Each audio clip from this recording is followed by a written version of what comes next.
interrupting other people during conversations. Now, this is a big thing when it comes to ADHD, and honestly, it's one of those things as well that kind of depends very heavily on your methods you use to overcome it or to manage it, because though there are plenty of people out there who perhaps don't feel too triggered by, for instance, someone interrupting them mid-conversation or just throwing a point into the middle of something that they're saying.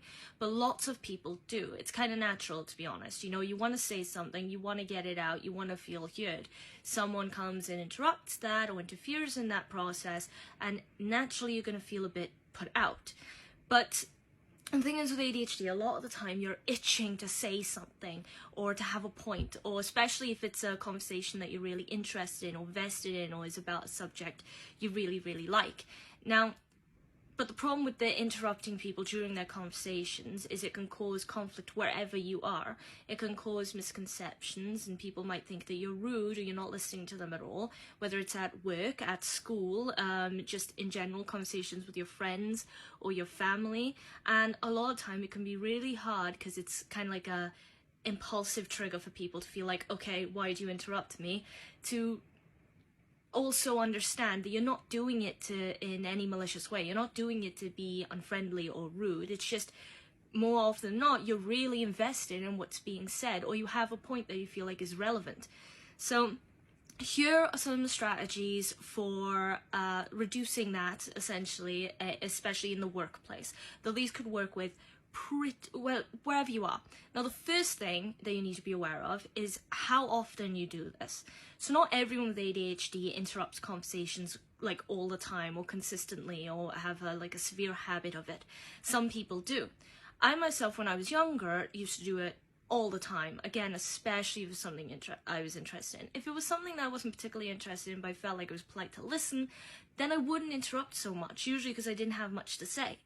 But as a kid and as a teenager, I would. And a lot of the time, once I got going, I couldn't stop talking, and that would just aggravate them more. And a lot of the time, people would tell me I was annoying or rude or even stop talking to me altogether. And it used to make me feel really bad because, one, I didn't mean to make them upset, and two, I didn't quite understand what I'd done wrong because it was hard for me to process.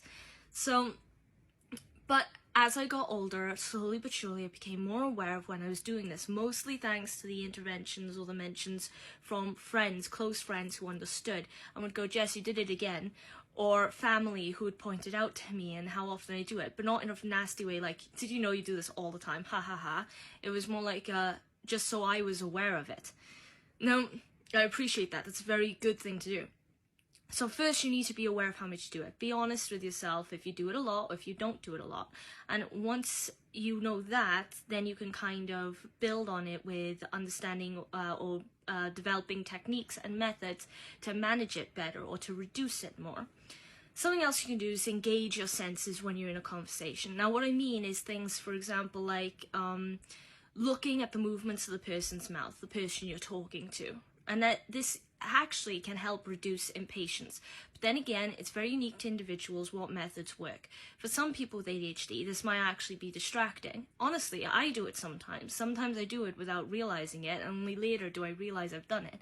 So sometimes it's just impulsive, habit of mine. But sometimes when I do realize I'm doing it, I actually get distracted by the movements of the mouth in some sort of way I don't quite understand yet. And then because of that, I actually forget what they said. I haven't heard what they said.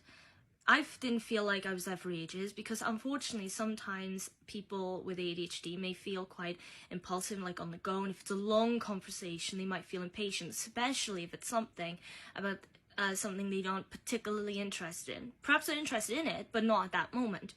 And they don't want to be rude and walk away. So doing this can help reduce stress, or engaging the other senses, for instance, hearing or the feel of something can kind of ground you, but at the same time, depending on who you are and what works for you best, it can be a bit distracting. So that's one that you kind of need a test drive before you know if it works for you, essentially. So the other thing you can do is take notes, for instance, in meetings, especially, or in classes, but since I'm trying to talk more about work, let's say in meetings, about points you want to raise, so you don't forget the points, you don't get distracted by the conversation, you don't get absorbed into the flow of the conversation, actually forget to bring up the point you want to say.